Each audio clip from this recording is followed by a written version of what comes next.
Welcome or welcome back for some more news on Generation Zero. And today we're going to go over the Resistance report that was released on Friday. This is the first Resistance report we've seen since back in May. So they were meant to be fortnightly, but it seems like it's going to be quarterly at this rate. I hope that that's not the case, because it does sound like this update may have something in it. We could be seeing something good coming very, very soon. There's been a little bit of commotion in the Discord as to what hints there may be in this Resistance report. Now, I myself have gone through it, and there is a slight hint there, but I don't think it's something to get as hyped as people are getting hyped about. The hint is basically towards a new island. And the reason behind that is just one simple word. There's a section, what's on the horizon, 40.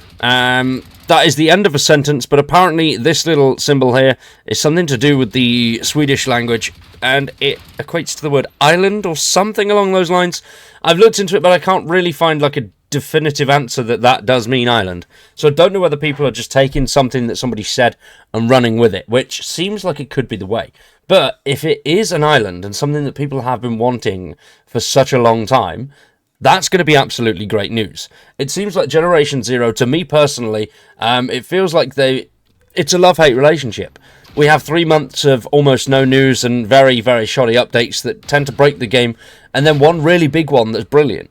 It breaks the game too, but it's still a good update. So whether there is going to be a new DLC, we're not 100% sure, but I do hope, and I really do hope, that people are correct, and it is one. But I am holding back my optimism and my excitement until we get further confirmation. Now, the Resistance report goes over multiple things, so let's jump in and check it out and see what the team have had to say. Greetings, survivors. It's a pleasure to be back writing the Resistance reports once again. You know I do try my best to prioritise them, but sometimes things get hectic all of a sudden, and I have to focus on other things. Who am I kidding? Things are always hectic, but sometimes more than others. The last few weeks in particular, though, our devs and I have engaged in what is known as the Great Summer Break. This is a time each summer we put our vacation days and spend valuable, well-deserved time with our families and recharging before we get back into the fray. I myself took 2 weeks off and spent time in nature and played Diablo.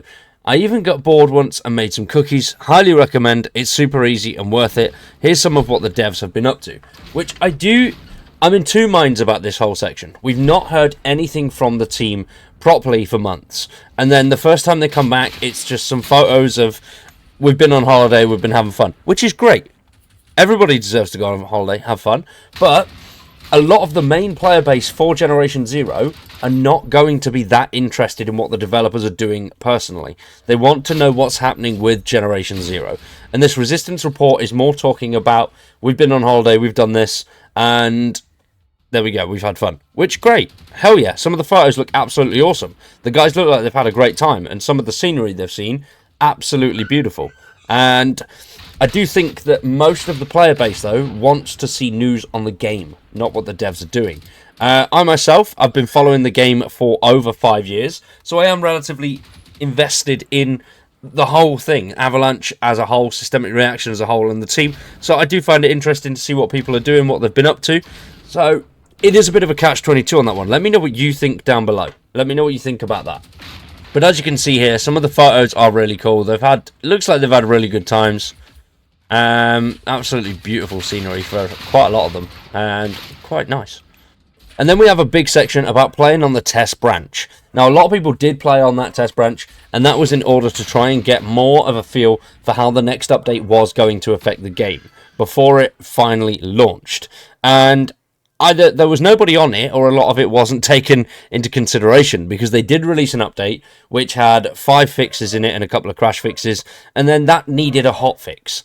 So the update wasn't really in of itself an update. It was very, very small, and then they needed a hot fix to fix that very small update, which is a shame. But the team have said, in our quest to improve performance across the platforms, we decided to release the public test branch to bring our chances to a wider audience and have a faster fix time before we fully release them. Many of you decided to download the branch and play on it, which we are immensely thankful for. Even just the back-end statistics showed us many things that weren't visible on a smaller scale and contributed to us fixing them. A special thanks goes out to the players on the PTB and contacted us with in-depth reports on the issues they ran into. Sorry if you can hear my dog, by the way. I'm going to beat his ass. Flock the poor boy. He's very excited today for some reason. I'm not too sure why. He's been for walks, he's been fed, so he's just overly happy. Which, good, I suppose.